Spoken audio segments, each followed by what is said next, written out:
Good afternoon, ladies and gentlemen, and welcome to Cavletics, an inside look into the athletics department here at Bossier Parish Community College. I'm your host, Charlie Cavell, and we've got a special show for you today because, you know, as the song says, they're playing basketball. That's right, it's coming. Excuse my singing. I hope I didn't just send people running for the exits, but they may be playing basketball, but today we're talking basketball, specifically BPCC Cavalier basketball with BPCC head coach Chris Lovell. Chris, thanks for being here and taking time out of your busy schedule to join us. No, excited to be here. Well, let's get right into it. You know, you were a very successful high school basketball coach at Prestonwood Christian Academy in the Dallas Metroplex area. You won 5 TAPS titles, which is the Texas Association of Private and Parochial Schools. Why give up that success to come to a place like BPCC, and no knock against our home, but that hasn't had a program that hadn't had success in well over a decade? Well, I get asked that question all the time. You know, I think for me, what a lot of people don't understand is I'm from this area. You know, I grew up in Shreveport, played basketball here in the Shreveport area, played college basketball at LSU Shreveport, and so for me, it was a chance to come home. I've been gone for 21 years from the area, 10 years in Memphis, 11 in Dallas, and to be close to my parents who still live in Shreveport, to come back home, John Rennie and I, who is the athletic director here, we were high school teammates, and so it was an opportunity to come back, get a chance to coach at the college level, and a chance to rebuild a program and to make it successful in my hometown and in my home area was very, very appealing, and that's why we ultimately came back, was to do that. Well, you're entering year 3 here at BPCC, and where is the program now, as you're about to begin year 3, in relation to when you arrived 2 years ago? Well, we've come a long way, obviously. You know, I knew when I took this job, I told my wife and I told the people closest to me and I told Coach Rennie, I said, this will be a 3-year rebuild process. It will, to be on top and to get at the top of our conference and to compete like we should, it's going to take us 3 years. And so when we got here, first year we made some improvements, but the program wasn't in real great shape when I got here. And so we've been able to take strides every year. Our wins have gone up every year. The type of players we've recruited have gotten better and better. The kind of people we've recruited become better and better, which I think is more important than even the type of athlete you get. But compared, entering season 3 to where we were season 1, for me, we've come miles and miles. In fact, some people would tell you it was a little bit of a miracle success how quickly we've been able to turn things around here. Well, and that kind of leads me into my next question. What were some of the things you knew that had to be changed once you arrived on campus right away in order for Bossier Parish Community College to compete at the NJCAA Division I level, but not just that level, but to compete in the extremely tough and rigorous Region 14? Well, yeah, well, when we got here, they had like 4 or 5 wins the year before. They've been finishing dead last in Region 14 almost every year they've been in this conference. And so, the task was daunting. But the most important thing when you rebuild anything, whether it's a business, whether it's a basketball program, whatever it is culture. And I think the biggest thing we had to establish year 1 and year 2 for me was the culture we wanted to have here in our basketball program. The kind of young men we wanted to recruit, number 1, the kind of representation we needed to have in the community, the awareness we needed to build in the community, also the way we interacted with our players and coached them up, and then ultimately being able to attract the kind of players that could help us compete, like you said, in a very, very, very tough Region 14 conference. Fortunately, we've been to the regional tournament the last 2 years, which hadn't been done before I arrived, and that has nothing to do with me. It has to do with great coaching staff, great players that make me look great, right? But at the same time, we're making progress, and culture is everything. And now that culture is established, a high integrity culture where we're active in the community, where we're doing well in the classroom, and we're achieving on the court is what we've been going for. And I think we finally have been able to establish that. Okay, well, that kind of answered my next question was, has it progressed like you expected it to? You kind of answered that but has that progression stopped, or is it an ongoing process? It's an ongoing process. For us, every year you should be getting better. No one's going to put more pressure on me than me. They're probably happy with what we've done. I was disappointed with last season. We won 17 games, qualified for the regional tournament again, finished with the highest win total in the conference we had ever had as a program. But yet we still probably should have won 4 or 5 more games last year. Probably should have won 20 plus. Probably should have gone a little bit further in regional tournaments. So I'm not satisfied yet. I think there's a whole nother level this program can go, and that's up to me as the leader to establish that culture and to raise the standards and the goals for our program. Well, you talked about leading the Cavaliers to a 17-14 record, the best regular season record in over a decade, the most wins in conference play. But there was a little stretch, as you mentioned, right there in the middle of the season where there were a number of close games that could have gone either way. Unfortunately, it didn't go your way. That changes a 17-win season into a 20-plus win season, which hasn't been done in even a longer period. How did you achieve that success, though, so quickly? Well, I think it's just being intentional. I think when you go out to recruit players at the junior college level, they've got to be able, because people come to junior college for all kind of different reasons. Right. Either they were at a Division I school and didn't make it, something happened and they had to leave, they wanted to reopen their recruitment, or they came out of high school and they were a Division I player but academically didn't qualify according to the NCAA standards, or maybe they needed another year of development. Late bloomers happen all the time. And so, when I walk into the den of a house with a young man who has dreams, and all of them want to play professionally, right? But when I walk into every den with that young man and with those parents or that parent or that auntie or that grandma, they've got to be able to look into the eyes of a head coach and know that, number one, he's going to care about their kid. Number two, he's going to model the right things for them. And then number three, he's going to hold them to a high standard, not just on the basketball court, but in the classroom, because the education is the most important thing. As all of these guys, basketball careers are going to stop at some point. Happens to all of us, even the great ones. And so, for me, because we've been able to look people in the eye with integrity, every year we've been able to get a little bit different kind of athlete and a little bit better type of person in our program. That not only, helps us win games, but it helps the whole image of BPCC Athletics. Well, and one of those exceptional young men that you talked about was Mubarak Muhammad, Mo, as we affectionately called him and as he's known. You and Mo were the Louisiana Association of Basketball Coaches, JUCO Coach and Player of the Year. For a guy that's been around like I have for a while, I know what a big honor that is, because for you and Mo, it's not sports writers, it's not SID types that vote on these awards. This is your peers in the coaching profession in the state of Louisiana.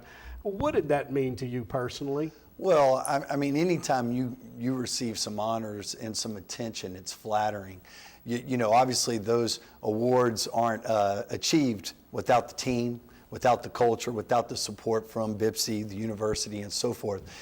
However, what it does is it tells you that people are starting to take notice of what we're doing here. And to me, that's the highest compliment you can receive from people around the state, is that, man, those guys have something going on up there. We need to get up there and see their players. This is the second year in a row they've had the JUCO Player of the Year in the state. The coach obviously has some idea what he's doing, even though it may be little, he knows something about what's going on. And so now people are talking about BPCC, whereas before we've never been in the realm of having people talk about us like that, at least in the 20 years since Mike McConaughey has left, probably. Right. And so for me, it's just the fact that we are finally gaining attention and respect. And the greatest thing you have to do in this business is earn respect, and we're starting to do that. Well, and you talked about, you touched on the two-time Player of the Year, or back-to-back JUCO Player of the Year by the LABC. And Lasani Johnson was 2 years ago, Mubarak Muhammad last year. And that is huge for this program, because as you said, gets people noticing what's going on at BPCC, but it also opens up those lanes of communication that, hey, we've got a player at Grambling who's an integral part of that program's turnaround. Mo is at Louisiana Tech, and they're expecting big things for him. And I will talk a little bit later about a player that's on your current team. That's highly recruited players that you've had national coaches in, and even in LSU, Virginia Tech. We'll talk about that later, but touch on just what that means to the program in general, as well as Bossier Parish Community College. Well, it's unbelievable. It's a statewide honor that those two young men received, and let's just talk about those two young men for a second. I mean, Lasani Johnson is the son of Larry Johnson, grandmama, one of the top 50 players in the NBA all time. And so Lasani came here from Stephen F. Austin, was a model citizen, a great student, even a better basketball player, and now he's at Grambling State, where they just won the SWAC last year. The coaching staff was in the other night. They're talking about how well he's doing in the classroom. They were talking to me about what a great person he was, which those two things are so much more important than just the basketball. And then they say he's not missing a shot, which I'm not surprised at all, because the kid can shoot it. But he's going to be probably their best player, or one of them. And as they look to defend their SWAC title, and then you go over to Mo, who's over at Louisiana Tech. He's a 4.0 student. He's in the engineering program. The coaching staff was in here other night, and they were telling me about all of his basketball stuff, but they said, man, the president of our school already knows who Mo is. He said the engineering department, he's become the poster boy for athletics, for grades and academics, athletic. And I know that shocks you, right? No, it doesn't shock me at all. But these are young men that are saying, man, these student athletes that are coming for BPCC, they're more than just athletes. These are guys that are going to be successful in life, and that's what we're trying to produce here. And so it's great recognition for our program and our university. Well, continuing on that theme, you had the majority of last year's team sign scholarships with four-year universities. How is that important for your staff to be able to show prospective players and athletes and student athletes, hey, you come to BPCC, we'll get you to the next level? Well, it's huge. I mean, every time you sign another kid to a four-year institution at whatever level it is, it helps you get that next kid in your recruiting class. The fact that we've been able to sit and talk to them about, we've been able to send 12, I think, to 13 players in two years, when really season one here, we weren't that great, but we were still able to send guys on. It just shows those recruits that we have the connections and that people respect what we're doing here, and if they come here and buy into our culture and what we're doing, that they too can continue their basketball playing careers and their academic careers at a very, very solid four-year institution somewhere across the country.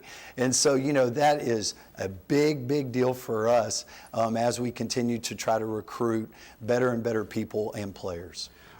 We're going to take a brief time out right now, but don't go anywhere, because we'll be talking some more BPCC basketball following the break with Coach Chris Lovell.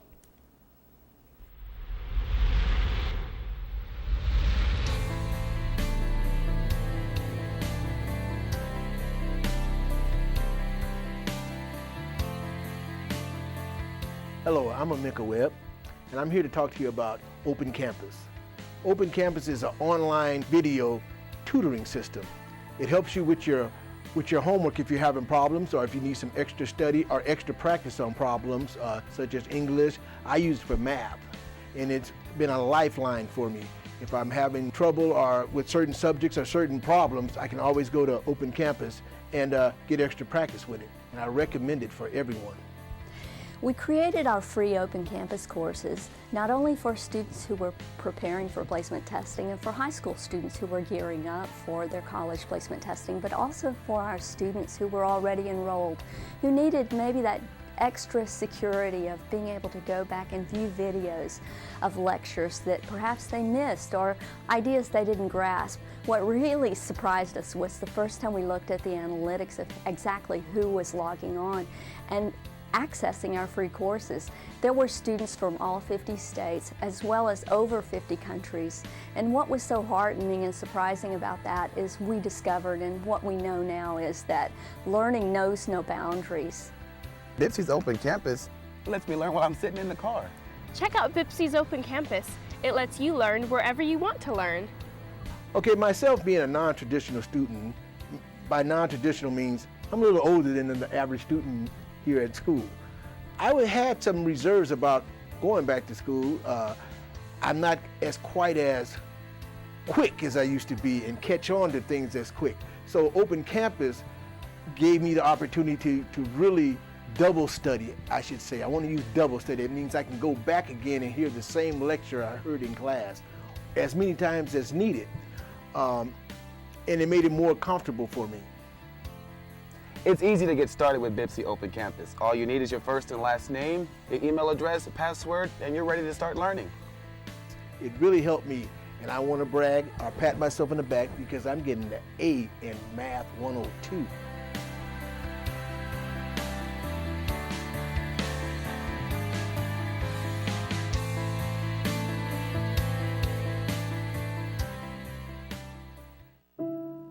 You've seen how recent hurricanes have devastated whole communities, flooding and destroying homes. Join Habitat for Humanity as we work with families to repair and rebuild. You can help someone desperately in need of a place to call home. We will rebuild, but only with your help. Visit Habitat.org to support Habitat's work. Welcome back to Cavletics. I'm Charlie Cavell, and we're visiting with Cavaliers head basketball coach Chris Lovell. And Chris, let's dive right into the 2018-2019 season. You return only one starter off of last year's team in guard Jason Holiday. The only other returnee who saw significant playing time was forward/center David Williams out of New Orleans. Any trepidation or anxiety about basically having to fill out the whole new roster and a whole new starting five? No, it's very, very typical that takes place every year at the JUCO level. It's extremely rare that you get guys for 2 years. Sometimes normally you only get them for 1 year. And so, I think for us last year, we brought back 2 guys. This year we brought back 2 guys that saw playing time the year before. So real normal to fill out the roster. I feel like our roster is much improved. And I think the guys who are returning will provide much needed leadership and some experience when we get into conference play, as tough as it is. Well, and that you transitioned right into my next question about is what does Dave and Jason bring to this team, being the only 2 guys that knows what it's like to play here at Bossier Parish Community College? Well, I think last year one of the things we lacked, we hit a rough spot, mid-January, where we lost a couple games, lost some confidence, and we just didn't have any leadership or any experience in a winning way to help them understand, hey, this is what we need to do. Here's how we get out of the rut outside of myself. And I think what Jason and Dave will do for us this year is to go, hey, guys, we've been down this road before. This game's going to be tough. We can't take it for granted. Hey, if we lose a close one, it's very important we get back on track and we don't run on a losing streak, And so I think them having been through that experience before is really going to pay huge dividends for us heading into this season. I mean, Dave and Jason also bring incredible toughness to our team. They're both really, really hard workers, tough guys here from the state of Louisiana. Jason's from Baton Rouge and Dave being from New Orleans. And so they're really kind of the guys that are going to have to anchor us as we head into this new season. Yeah, those are 2 guys that played a high level of high school basketball here in this state. And also, but you touched on the leadership part of things. How hard is that to develop and cultivate at the JUCO level when you only a lot of times have, like you said, guys for 1 year? It's really tough. And in fact, it's probably been the biggest surprise in my time coaching JUCO is that you think just because kids are in college that they're going to be better leaders than really what I had in high school. But really, because they're so young, they're all 18, 19 years old, maybe 20, depending on what their path is,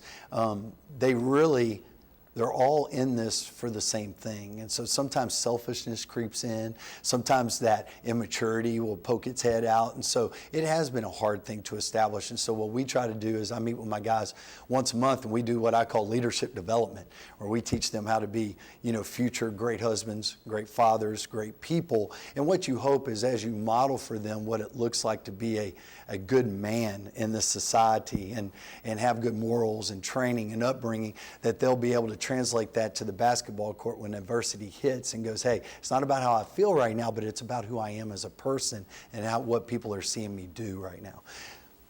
Tell us about some of your top newcomers, only 2 returning starters or players with playing time, 3 returning players. That's a whole lot of newcomers and new faces that you have to learn. It is, and if we went through all of them, we run out of time in the show. There's so many of them, but really, our top newcomer is a guy named Eric Parrish.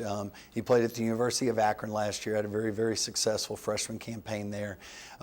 He's being recruited by a lot of people. I know we'll probably talk about that in a second, but he's probably our best player. He impacts the game in a lot of ways. He's a great rebounder. He really sees the court, makes his other players better, and he can score, obviously. And so he's 6'6" and long, and so he impacts the game. But then, we have another Division I transfer in Mikael Simmons, a 6'9" kid. He's from Dallas, but he played at Loyola Marymount his freshman year. And so those 2 guys bring some experience in here that we did not have necessarily last year, on our team. So they're going to be very valuable. And then we were able to get some JUCO transfers. Yuri Olanade is a great strong guard who's already been offered by Louisiana Monroe, and so he had averaged over 20 points a game last year at his JUCO, and so he'll bring significant playing time. And then we got a point guard out of Dallas that sat out last year, E.J. Clark, who I've known a long time with my Dallas roots, and we think he's going to be a really, really special player for us, among others. We're going to take a look now. Chris Hale was at practice earlier this week, and he filed this report. When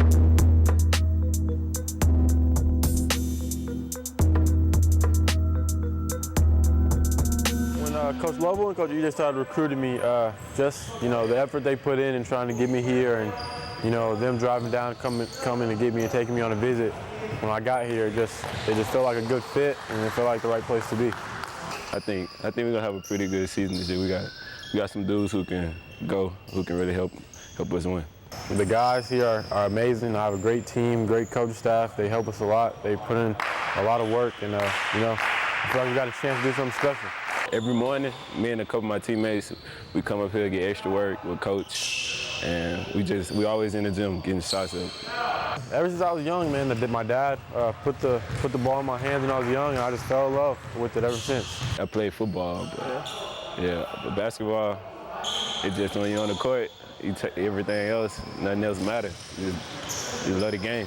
The NBA is the goal, man. That's my dream, and I'm going to continue each and every day to get better and push to make that happen. Well, I'm a Louisiana boy, so I'd rather play for the Pelicans. I would love to play for the hometown Houston Rockets, but I just want to make it.